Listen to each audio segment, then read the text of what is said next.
What's up, guys? CJ here, and welcome back to another all-new episode of Hybrid TV, the podcast where we talk about all of the big things going on your small screen. I'm joined, as always, by Tim. How you doing, buddy? Yeah, how's it going, everyone? And I'm doing fine for right now. All right, we actually are going to start off our day with a little bit of surprising news. A blast from the past, if you will. I don't know about you guys. I don't know about you, Tim, but I am a big fan of Halo. I'm a big fan of that franchise. I haven't owned an Xbox since 2013.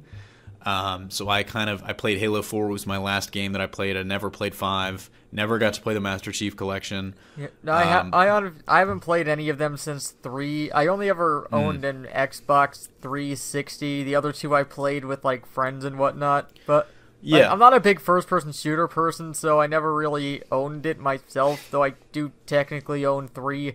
But I had fun playing it with, like, my friends and family.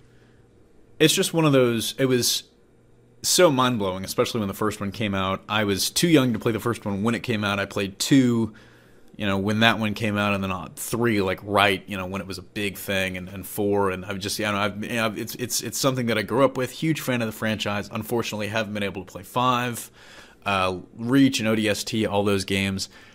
It's one of those games that was like, I think even though nowadays I'm not really an FPS guy myself, that kind of game was like, that's an FPS I'm cool with playing, because it's like we've got this huge world that we're basically building. It's very cinematic. It was I don't want to say like a $60 movie, because I think that's a little bit derogatory now. I know certainly I've heard people describe The Last of Us that way, a $60 movie ticket. But Halo was always one of those big cinematic experiences, especially right at the turn of like console gaming. It kind of made you realize it's like, man, this is kind of a bigger thing than just pushing buttons on a controller. It's one of those games that really reminded you of that, and it's one of those games that I think everybody pegged for Hollywood, like right when it came out. Everyone was like, this is going to be the next big thing, right? This is going to be like And originally, like, we'll see if you remember this in the audience. I'm going to throw it out there. You know Neil Blomkamp, the guy behind District 9 and Elysium and Chappie, and more recently all the great Oat Studios shorts. He was lined up to make a movie. A lot of people might have forgotten that at this point. Way back when, I remember there was some, following that with interest as a young lad.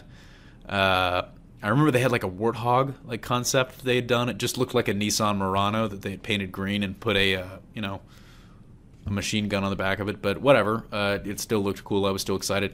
Never came to pass, unfortunately. But Halo has stuck around. So it's sticking in somebody's mind in Hollywood, because we have an update here today that a TV show based around the video game series is still in development. And a little bit of background on this. This first entered development in 2013, right after Halo 4 came out. They said, we've been trying to make this movie for such a long time. We might still get that made someday, but let's put that on the back burner. We're going to try and take it to the small screen. Showtime pretty quickly picked up the rights, and that's the last we heard of it. We haven't heard about it ever again. Steven Spielberg, I think, was the executive producer.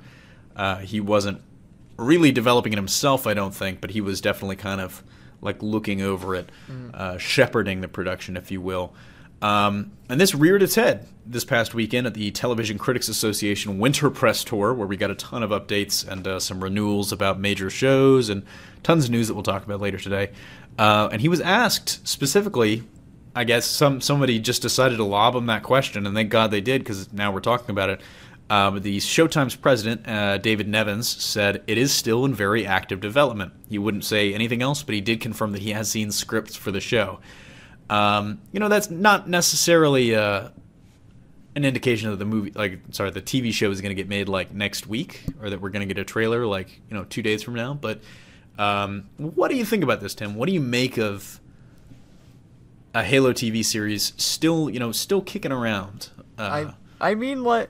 Honestly, I'd rather just wait to see till more comes out, because with these video game properties, they can be in development hell for years upon years. Uncharted was another one of those things that people thought was going to get a movie as soon as it came out, and it was always in development, but then never went anywhere. And then recently we're getting information about it coming out, but still nothing major for that. So It's always like really wishy-washy with all these video game properties. Yeah, it's always tough. And I think the biggest issue that they're going to run into with Halo is going to be like, how do you balance what fans are expecting from the series without potentially trampling on, the video game? I think the biggest like sin, it's one of those things where you're damned if you do, damned if you don't, because you're damned if you try and adapt the first game directly, because you're going to screw it up. You're not going to be able to. It's even though it's only like a 12 or 13 hour campaign, if that, it's you're still going to have to try and compress that down into a 2-hour movie, and you're not going to be able to do it. But you're damned if you don't, because if you go too far in another direction, it's like, oh, we want to make a movie or a TV show about the fall of Reach or something like that, or First Contact and that kind of thing. You're going to have a bad time, because it's like you have to give the people what they want, which is basically the video game, but you have to give them something, you have to be able to pull it off. You have to. So, it's a direct adaptation is usually never the way to do that. It's usually the most successful adaptations I've seen have been translating the material into something new. It's a Showtime series. I think would be an easier way to potentially pull that off. But do you think there's a chance that we're ever going to see this? I mean, there's a chance that any of these things can come out, but I don't think we're going to see it anytime soon. Especially since this question just seemingly came out of nowhere. I remember there was like a rumor back, this must have been like 2008, 2009, that there was I think the rumor was that Vin Diesel was going to play Master Chief or something like that. And I just remember like back when everyone was trying to figure out what was under his helmet before like the legendary ending of Halo 4 revealed that. It was like people posting pictures from like, I think it was like a behind the scenes video from like Riddick or something like that. It was like, oh my god, this is so stupid. But I don't know. I mean, dude. He's a dude. He's a big dude. But no. If you had to choose, like, what would the Halo TV series potentially follow? Because I think, like I said, I think you've got to get away from adapting the games. Well, a TV series adaptation of the first game might be pretty cool. I think that might be incredibly interesting. Honestly, but I think the best course of action for a TV series would be to, like, follow some ground troops from, like, the war as opposed to following Master Chief himself. So, like, ODST. Yeah. ODST would be dope. If you gave me Nathan Fillion could probably pull that off, too. Could probably manage to do that. But no, that was one of my favorite games just because it was like, okay, you're going from being this super-powered super soldier to you're basically just a guy in body armor trying to kill some really big aliens. I mean, it leaves you open to doing more stuff when you don't follow, like, Master Chief, because with him you're locked into certain events that have to happen that he has a major part in. That's true.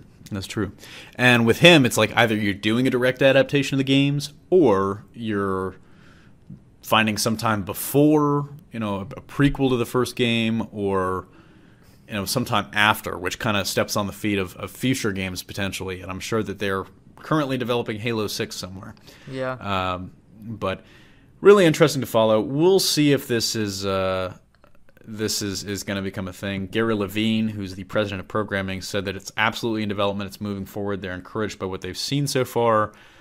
He couldn't give a time frame. He said that it is live action. It's going to satisfy the fans of Halo and satisfy the drama audiences of Showtime. We'll see. It's been 4 years. It's one of those things where I'm pretty sure they're struggling with what we were struggling with just talking about right now, which is, how the hell do you do this? So let us know in the comment section down below how you would do a Halo series, and maybe we'll talk about it next week. Basically, like, we don't want to lose the rights, but what do we do with them?